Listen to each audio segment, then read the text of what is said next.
Welcome to Cover Habit number 2. My name is Echo Fan Grey Wolf.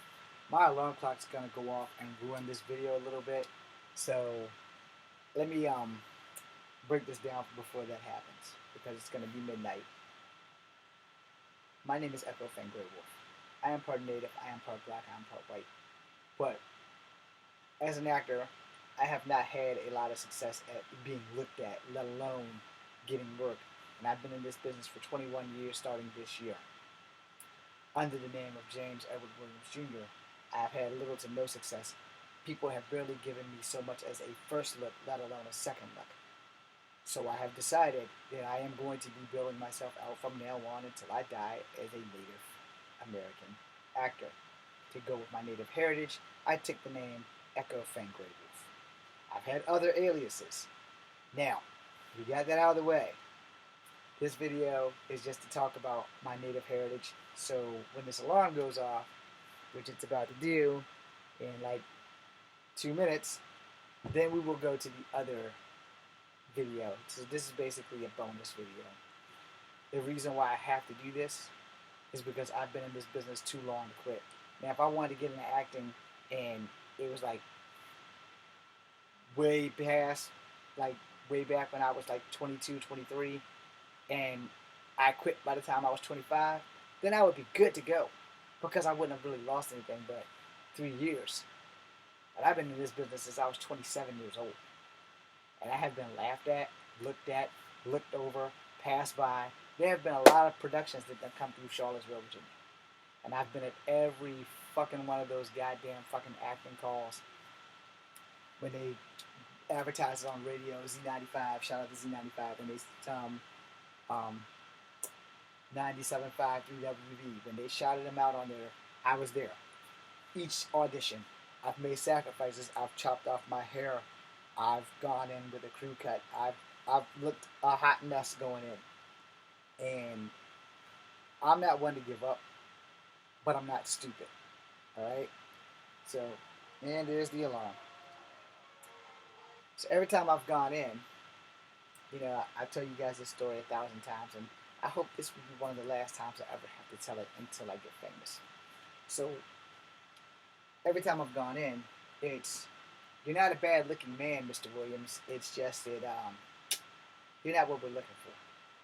So then I would ask, what are you looking for? Well, we're not really at liberty to discuss what we're looking for, but just know you're not it.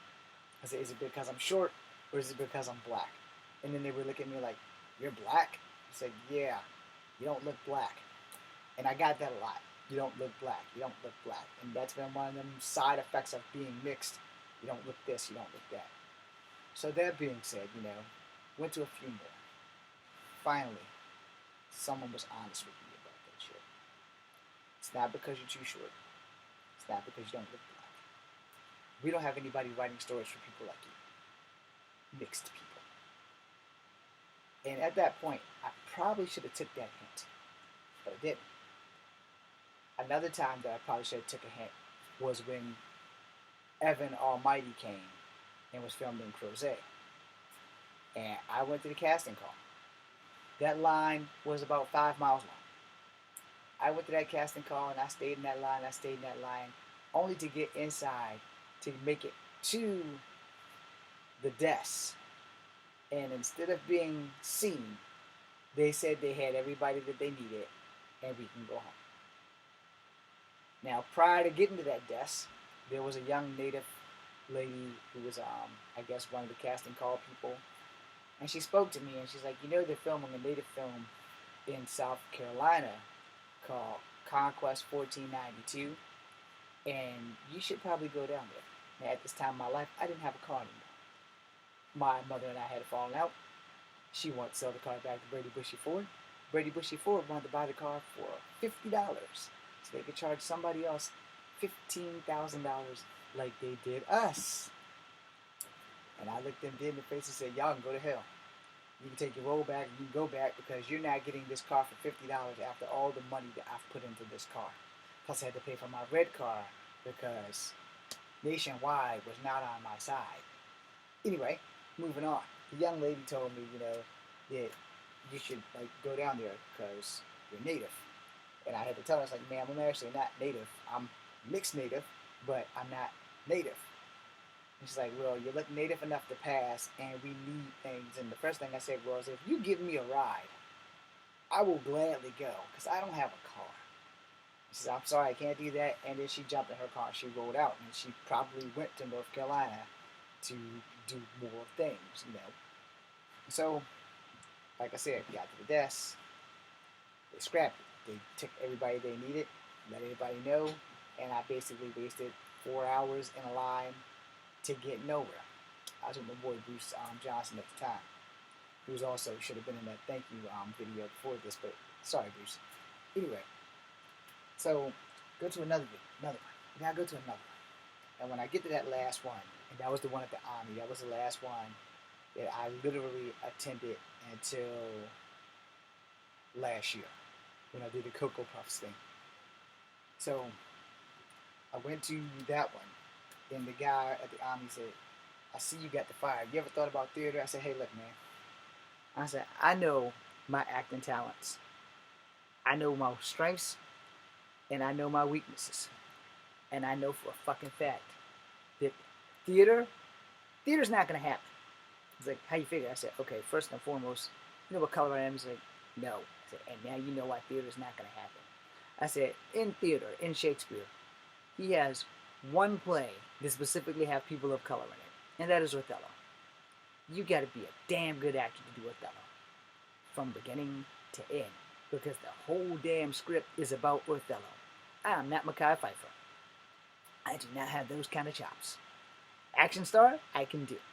One-liners, I can do. But a whole full-on fucking Shakespeare play that I know about and know that my limitations are right there. I don't know not one damn line from Othello. Now, if you ask me how to do a Midsummer Night's Dream, well, there's no people of color in there either. They're all magical people. And the only option I could be would be the guy that got turned to a jackass. Puck has one too many lines. And the only line that I can remember that Puck says is, oh, what fools these mortals be. And then there's the race issue. They don't know what my race is. So him and I got to talking. My boy Jay Diz was with us. Because he was mostly talking to Jay Diz. I just happened to be there. It's like, because Jay went for his music and comedy, and they didn't take comedians, so that kind of blew both of us out the water. And yes, that was a wedgie. So he said, to be honest with y'all, did like this to Jay Diz. He said, we could take you, even though you're here for something totally not on the thing. You actually are on the list. You're about 5'7", 5'8".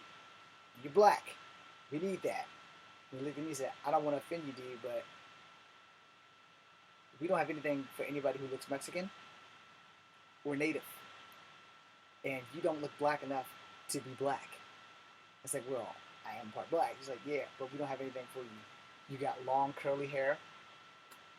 So, you know, you can shave it off, but I've done that one too many times, so that's not an option, especially when I was in the Army. And then, you know, there was lots of other things, and he was telling me, he's like, look, we don't have people writing stories for you. We really don't. Which is why your acting career will definitely be limited.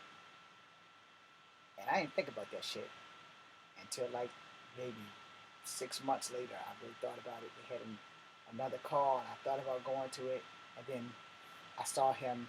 I saw Jay Diz in my head, and I said, you know what? It's not going to happen. So I didn't go. Another one came on. I didn't go. I didn't go. I didn't go. I refused to go. Because there's no mixed people writing stories for mixed people. It's also seeming why when you see a lot of the Rock's movies, he's not really playing the black character. He's more playing the Samoan character. Because we get rejected when we're mixed by black people. People don't want to admit that shit, but there it is. So, unless The Rock starts a production company and starts writing stories for people like him and I, because I'm only a year younger than The Rock. You know, Rock, if you watch this, I need a job. But you know, it just, no one's writing stories for mixed people. And then I decided, you know, I'm just going to build myself out as a native. It took me a hot minute to get that shit together. But before I got that shit together, which was like a year and some change ago, I went to the last casting call. It came to the Holiday Inn on 250, right across from what used to be Kmart or whatever. And I went there. and I had to do a choice of commercials. They gave us a sheet of paper. I still have it somewhere. And so I did the Reese's Puff one because it was the shortest one and because I was nervous. I only got praise from one guy in the crowd. The casting directors or whatever was like, nah, we're not going to take you. And they only took other people, and they took the guy that praised me. And he did a good job. Did a way better job than me, but he also took the longest monologue, too. And they said you got to do all these monologues. You can pick one, but you have 2 minutes to do it, not counting the minute and a half that you have to introduce yourself. I was dead in the water from the minute I introduced myself. Because the minute that I said I was mixed, I was pretty much fucked. Yeah. And I did the Reese's Puff. I did it all in one take. I didn't even have to look at the script anymore because the entire time, while meeting people, shaking hands, because you could still shake hands at the time, and I'm reading the thing, I'm shaking hands, telling the person my name. I got my little name card. I got the piece of paper. So I gave him my name card, and I did my little thing. And then it's like, good job. Have a seat. Stick around. We'll let everybody know by the end who's going to meet us in literal Crozet tomorrow. Because they were going upstairs to go to sleep while everybody else was going home. And if you were going to meet them in Crozet, they were going to send you an email tonight, or that night, rather. So I didn't get no email, and I didn't get a call because I told them, look, I don't really check my email. If you could call me, that would be better because when I leave here, I got to go do some stuff, and I won't be near a computer before tomorrow morning, which was the truth. I wasn't going to be near a computer because I had shit that I had to do. And so I didn't think I could use my laptop and do all this other shit. That shit was the furthest from my mind because in the back of my mind I thought I had it. I literally thought I had it. And so I didn't think about it.